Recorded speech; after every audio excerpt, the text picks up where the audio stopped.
ಎಲ್ಲರಿಗೂ ನಮಸ್ಕಾರ. ಇವಾಗ ನಾನು ಫಿಟ್ಟಿಂಗ್ ಯಾವ ಥರ ಮಾಡಬೇಕು ಬ್ಲೌಸ್ಗೆ ಅಂತಂದು ಒಂದು ಕಾಮೆಂಟ್ ಬಂದಿತ್ತು, ಅದಕ್ಕೆ ಆನ್ಸರ್ ಇದು. ಯಾವ ಥರ ಫಿಟ್ಟಿಂಗ್ ಮಾಡಬೇಕಂದ್ರೆ ಸ್ಲೀವ್ಸ್ ಲೂಸ್ ಎಷ್ಟಿದೆಯೋ ಫಸ್ಟು ಸ್ಲೀವ್ಸ್ ಮಾರ್ಕಿಂಗ್ ಹಾಕೋಬೇಕು. ಲೂಸ್ಗೆ ಅಂದರೆ 5 ಇಂಚ್ ಇದೆಯಾ, 5.5 ಇದೆಯಾ, 6 ಇದೆಯಾ, ಅದು ನಿಮ್ಮದು ಎಷ್ಟು ಲೂಸ್ ಬಂದಿದೆ ಬ್ಲೌಸ್ದು ಅಷ್ಟು ಮೆಜರ್ಮೆಂಟ್ ತೊಗೊಂಡು ಅಲ್ಲಿ ಸ್ಟಾರ್ಟ್ ಮಾಡಬೇಕು ಸ್ಟಿಚಿಂಗ್ನ. ಆಮೇಲೆ ಹಾರ್ಮೋಲ್ಗೆ ನಮ್ಮದು ಹಾರ್ಮೋಲ್ ಲೂಸ್ ಎಷ್ಟಿರುತ್ತಲ್ಲ, 9 ಇರುತ್ತಾ 8 ಇರುತ್ತಾ, ಅದು ಅಂದರೆ ನಿಮ್ಮ ಬ್ಲೌಸ್ ಎಷ್ಟಿರುತ್ತಲ್ಲ ಮೆಜರ್ಮೆಂಟ್ದು, ಅದರ ಮೆಜರ್ಮೆಂಟ್ ಪ್ರಕಾರ ಅಳತೆ ತೊಗೊಂಡು ಕರೆಕ್ಟ್ ಅಲ್ಲಿಗೆ ನಾವು ಮಾರ್ಕಿಂಗ್ ಹಾಕ್ಕೊಂಡು ಸ್ಲೀವ್ಸ್ ಫಿಟ್ಟಿಂಗ್ ಮಾಡಿರ್ತೀವಲ್ಲ, ಸ್ಲೀವ್ಸ್ ಮಾರ್ಕಿಂಗ್ಲಿಂತ ಹಾರ್ಮೋಲ್ ಮಾರ್ಕಿಂಗ್ಗೆ ಸ್ಟಿಚ್ ಹಾಕ್ಕೊತ ಬರಬೇಕು ನೀಟಾಗಿ ನಿಧಾನವಾಗಿ. ಅದು ಸ್ಟಿಚಿಂಗ್ ಹಾಕಿರುತ್ತಲ್ಲ, ನಾವು ಸ್ಲೀವ್ ಜಾಯಿಂಟ್ ಮಾಡಿರ್ತೀವಲ್ಲ ಆ ಸ್ಟಿಚಿಂಗು ಮೇಲೇ ಇರಬೇಕು ಅನ್ನೋದು. ಅಂದರೆ ಸ್ಲೀವ್ಸ್ ಲೂಸು ಟೈಟ್ ಎಲ್ಲಿರುತ್ತೋ ಅಲ್ಲಿರಬೇಕು, ಸೀದಾ ಮೇಲೆ ಹೋಗ್ಬೇಕು ಅದು. ಆಮೇಲೆ ಈ ವೆಸ್ಟ್ ಕರೆಕ್ಟಾಗಿ ಮಿಡಿಲ್ ಮಾರ್ಕಿಂಗ್ ಹಾಕ್ಕೊಂಡು ವೆಸ್ಟಿಗೆ ಅಲ್ಲೊಂದು ಮಾರ್ಕಿಂಗ್ ಹಾಕೋಬೇಕು. ಟೇಪ್ಲಿಂತ ವೆಸ್ಟ್ ಅಳತೆ ಎಷ್ಟಿದ್ದರೆ ಅದ್ರಾಗ ಅರ್ಧ ಕರೆಕ್ಟಾಗಿ ಸೆಟ್ ಮಾಡಿಕೊಂಡು ಅಲ್ಲಿ ಒಂದು ಮಾರ್ಕಿಂಗ್ ಹಾಕ್ಕೊಂಡು ನೋಡಿರಿ, ಮಿಡಿಲಲ್ಲಿ ಹಿಡ್ಕೊಂಡು ನೀಟಾಗಿ ಸ್ಟಿಚಿಂಗ್ ಹಾಕ್ಕೊತ ಬರಬೇಕು. ಈ ವಿಡಿಯೋದಲ್ಲಿ ಯಾವ ಥರ ತೋರಿಸ್ತಾ ಇದ್ದೀವಲ್ಲ ಅದೇ ಥರನೇ ಮಿಡಿಲ್ ಮಾರ್ಕಿಂಗ್ ಹಾಕೋಬೇಕು. ಮಿಡಿಲಿಂತ ಮತ್ತು ಅರ್ಧ ಸ್ಟಿಚಿಂಗ್ ಹಾಕ್ಬೇಕು ವೆಸ್ಟ್ ಮಾರ್ಕಿಂಗಿಗೆ. ಆಮೇಲೆ ಅಲ್ಲಿ ಎಂಡ್ಗೆ ರಫ್ ಮಾಡ್ಕೋಬೇಕು ಬ್ಲೌಸನ್ನ. ಮತ್ತು ಅದೇ ಥರ ಇನ್ನೊಂದು ಸ್ಲೀವ್ಸೂ ಸ್ಟಿಚ್ ಹಾಕ್ಕೊತ ಬರಬೇಕು. ನೋಡಿರಿ, ಸ್ಲೀವ್ ಲೂಸ್ ಎಷ್ಟಿರುತ್ತಲ್ಲ, 5 ಇಂಚ್ ಇದ್ದರೆ 5, 5.5 ಇದ್ದರೆ 5.5, 6 ಇದ್ದರೆ 6. ಇವಾಗ ಇದು ನಾವು ಒಂದು ಸ್ಲೀವ್ಸ್ಗೆ ಹಾಕಿದ್ವಲ್ಲ ಅದೇ ಸ್ಲೀವ್ಸು ಮತ್ತು ಅದ್ರ ಮೇಲಿಟ್ಟು ಸೇಮ್ ಮಾರ್ಕಿಂಗ್ ಹಾಕ್ಕೊಂಡು ಆ ಥರ ಸ್ಟಿಚಿಂಗ್ ಹಾಕ್ಕೊತ ಬರಬೇಕು. ಮತ್ತು ಹಾರ್ಮೋಲ್ ಹತ್ರ ಸೇಮ್ ಮಾರ್ಕಿಂಗ್ ಹಾಕ್ಬೇಕು. ಅಂದರೆ ಸ್ಟಾರ್ಟಿಂಗಲ್ಲಿ ಸ್ವಲ್ಪ ರಫ್ ಮಾಡಬೇಕಾಗುತ್ತೆ, ರಫ್ ಮಾಡಿ ಸ್ಟಾರ್ಟ್ ಮಾಡಬೇಕು. ಮತ್ತು ನೋಡಿರಿ, ಹಾರ್ಮೋಲ್ ಸೆಟ್ ಮಾಡ್ಕೋಬೇಕು. ಎಷ್ಟು ಹಾಕಿವು ಮಾರ್ಕಿಂಗು ನೋಡಿ, ಆ ಥರ ಹಾರ್ಮೋಲ್ ಸೆಟ್ಟಿಂಗ್ ಮಾಡ್ಕೊಂಡು ಮಾರ್ಕಿಂಗ್ ಹಾಕೋಬೇಕು.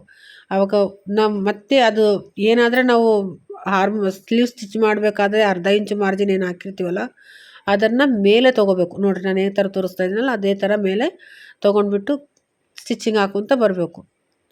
2 ಸೈಡು ಅಂದರೆ ಕೆಳಗಿಂದು ಟೋಟಲಿ ಆ ಸ್ಟಿಚ್ ಎಂಬುದು ಮೇಲೇ ಹೋಗ್ಬೇಕು, ಈ ಕಡೆ ಚೆಸ್ಟ್ ಕಡೆ ಬರಬಾರ್ದು. ಆವಾಗ ಫಿಟ್ಟಿಂಗು ಹಾರ್ಮೋಲ್ ಕೆಳಗಡೆ ಫಿಟ್ಟಿಂಗು ರಿಂಕಲ್ಸ್ ಬರಲಾರ್ದಂಗೆ ಬರುತ್ತೆ. ಇವಾಗ ಮತ್ತೆ ಮಿಡಿಲ್ ಚೆಸ್ಟ್ ನೋಡ್ಕೋಬೇಕು. ಮಿಡಿಲ್ದೀಗ ಕರೆಕ್ಟಾಗಿ ಮಿಡಿಲ್ ಮಾರ್ಕಿಂಗ್ ನೋಡಿಕೊಂಡು ಸೆಟ್ ಮಾಡಿಕೊಂಡು ಆ ಥರ ಮಾರ್ಕಿಂಗ್ ಸ್ಟಿಚಿಂಗ್ ಹಾಕ್ಕೊತ ಬರಬೇಕು. ಮತ್ತು ಎಡ್ಜಿಗೆ ಬಂದಮೇಲೆ ರಫ್ ಮಾಡ್ಕೋಬೇಕು. ಈ ಥರ ಫಿಟ್ಟಿಂಗ್ ಮಾಡ್ಕೋಬೇಕಾಗುತ್ತೆ ಬ್ಲೌಸ್ ಫಿಟ್ಟಿಂಗ್ಗಳು. ಯಾವುದೇ ಬ್ಲೌಸ್ ಸ್ಟಿಚಿಂಗ್ ಮಾಡಿದ್ರೆ ಇದೇ ಥರ ಫಿಟ್ಟಿಂಗ್ ಮಾಡ್ಕೋಬೇಕು. ಆಮೇಲೆ ಒಂದ್ಸಲ ಫಿಟ್ಟಿಂಗ್ ಆದಮೇಲೆ ವೆಸ್ಟು ನಮ್ಮ ಲೂಸ್ ಎಷ್ಟು ಬೇಕಾಗಿರುತ್ತಲ್ಲ, ಲೂಸ್ ನಮಗೆ ವೆಸ್ಟು ಮೆಜರ್ಮೆಂಟ್ ಎಷ್ಟಿದೆಯೋ ಅಷ್ಟು ನಾವು ಒಂದ್ಸಲ ಚೆಕ್ ಮಾಡ್ಕೋಬೇಕು, ಇದು ಕರೆಕ್ಟ್ ಬಂದಿದೆಯಾ ಇಲ್ಲ ಅಂತ. ಒಂದು ವೇಳೆ ಲೂಸ್ ಬಂದರೆ ಮತ್ತು ಇವಾಗಲೇ ನಾವು ಚೆಕ್ ಮಾಡಿದ್ಮೇಲೆ ಮತ್ತೊಂದು ಸರ್ತಿ ಸ್ಟಿಚಸ್ ಹಾಕಬೇಕಾಗುತ್ತೆ. ಯಾಕಂದರೆ ಕಂಪಲ್ಸರಿ ಲೂಸು ಟೈಟ್ ಅನ್ನೋದು ಕಂಪಲ್ಸರಿ ಬಂದೇ ಬರುತ್ತೆ. ಸ್ವಲ್ಪ ಅದ್ರಾಗ ಬರುತ್ತೆ, ಒಂದು 1/2 ಇಂಚ್ ಹೆಚ್ಚು ಕಡಿಮೆ ಬಂದೇ ಬರುತ್ತೆ. ಅದಕ್ಕೆ ಮತ್ತೆ ನಾವು ರೀಸ್ಟಿಚ್ ಹಾಕಿ ಪ್ರಾಪರ್ ಫಿಟ್ಟಿಂಗ್ ಮಾಡಬೇಕಾಗುತ್ತೆ. ಈ ಥರ ನೋಡಿರಿ, ನಾನು ಮತ್ತೆ ತೋರಿಸ್ನಲ್ಲ, ಸ್ವಲ್ಪ ನನಗೊಂದು ಅರ್ಧ ಇಂಚ್ ಕಡಿಮೆ ಬಂತು, ಅದಕ್ಕೆ ಸ್ಟಾರ್ಟ್ ಮಾಡಿಬಿಟ್ಟು ಅಂದರೆ ಲೂಸ್ ಬಂತು, ಅದಕ್ಕೆ ಮತ್ತೆ ಸ್ಟಿಚ್ ಹಾಕ್ತಾಯಿದ್ದೀವಿ. ಮತ್ತು ಮೇಲೆ ಒಂದು ಟಾಪ್ ಸ್ಟಿಚ್ ಎಂಬುದು ಮತ್ತೆ ಒಂದು ತೊಗೊಂಡು ಅದೇ ಸ್ಟಿಚ್ ಮೇಲೆ ಸೇಮ್ ಸ್ಲೀವ್ಸ್ ಮಾತ್ರ ಹೆಚ್ಚು ಕಡಿಮೆ ಮಾಡಬಾರ್ದು. ಸ್ಲೀವ್ ಕರೆಕ್ಟಾಗಿ ಹಾಕಿದ್ದೀನಿ. ಅಂದರೆ ನೀವು ಕರೆಕ್ಟಾಗಿ ನಿಮ್ಮದು ಲೂಸ್ ಇತ್ತಂದರೆ ಮತ್ತೊಂದು ಸ್ವಲ್ಪ ನೋಡಿಕೊಂಡು ಚೆಕ್ ಮಾಡಿಕೊಂಡೇ ಮಾಡಬೇಕಾಗುತ್ತೆ ಕೆಲಸ ಯಾವುದೇ ಆಗಲಿ. ಈ ಥರ ಸ್ಟಿಚಸ್ ಹಾಕ್ಕೊತ ಬರಬೇಕು. ಇದಾಯಿತು ಸ್ಲೀವ್ಸ್ಗೆ, ಇವಾಗ ಫಿಟ್ಟಿಂಗ್ ಆಯಿತು. ಇವಾಗ ಆದಮೇಲೆ ಇದ್ರ ಪಕ್ಕದಲ್ಲಿ ಇನ್ನೂ 2 ಸ್ಟಿಚ್ ಹಾಕ್ಬೇಕು. ಯಾಕಂದರೆ ಪ್ರತಿಯೊಂದು ಬ್ಲೌಸ್ಗೆ 3 ಸ್ಟಿಚಸ್ ಇರಲೇಬೇಕು. ಒಂದು ಲೂಸ್ ಆದರೆ ಬಿಚ್ಕೊಂಡ್ರೆ 2 ಸ್ಟಿಚ್ಚು ಸೇಫ್ಟಿ ಸಲುವಾಗಿ ಇರ್ತಾವಂತ ಅರ್ಥ.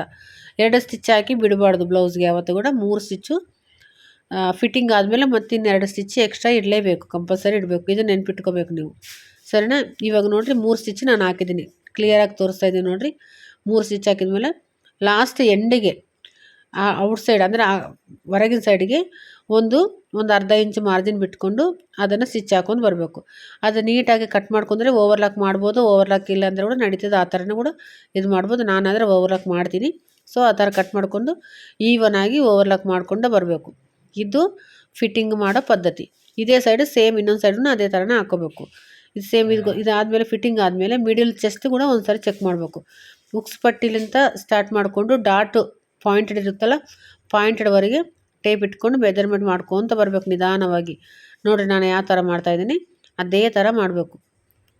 ಈ ಥರ ಟೋಟಲ್ ಮಿಡಿಲ್ ಚೆಸ್ಟ್ ಕೂಡ ಒಂದು ಸಲ ಚೆಕ್ ಮಾಡ್ಕೊಂಡೇ ಬಿಡಬೇಕು. ಯಾಕಂದರೆ ವೆಸ್ಟು, ಹಾರ್ಮೋಲ್, ಮಿಡಿಲ್ ಚೆಸ್ಟು ಇದೆಲ್ಲ ಚೆಕ್ ಮಾಡ್ಕೊಂಡ್ಮೇಲೆ ಬ್ಲೌಸ್ ಅಂಬೋದು ಉಕ್ಸು ಆಯಿ ಹಾಕಬೇಕು. ಹಾಕಿ ಆವಾಗ ಕಸ್ಟಮರ್ಗೆ ನಾವು ಕೊಟ್ಬಿಡ್ಬೇಕು. ಆವಾಗ ಇಲ್ಲ ನಾವು ಒಂದೇ ಸ್ಟಿಚ್ ಹಾಕಿ ನಾವು 2 ಸ್ಟಿಚ್ ಹಾಕಿ ಕೊಡ್ತೀವಿ ಡೈರೆಕ್ಟ್ ಅಂದರೆ ಲೂಸ್ ಟೈಟು ಗೊತ್ತಾಗಿಲ್ಲ ಆ ಥರನೇ ಕೊಟ್ಬಿಟ್ಟೇವು ಅಂದರೆ ಪ್ರಾಬ್ಲಮ್ ಆಗುತ್ತೆ. ಇಷ್ಟು ವೀಡಿಯೋಕ್ಕೆ ಇಷ್ಟ ಆದರೆ ಲೈಕ್ ಮಾಡಿರಿ. Thank you.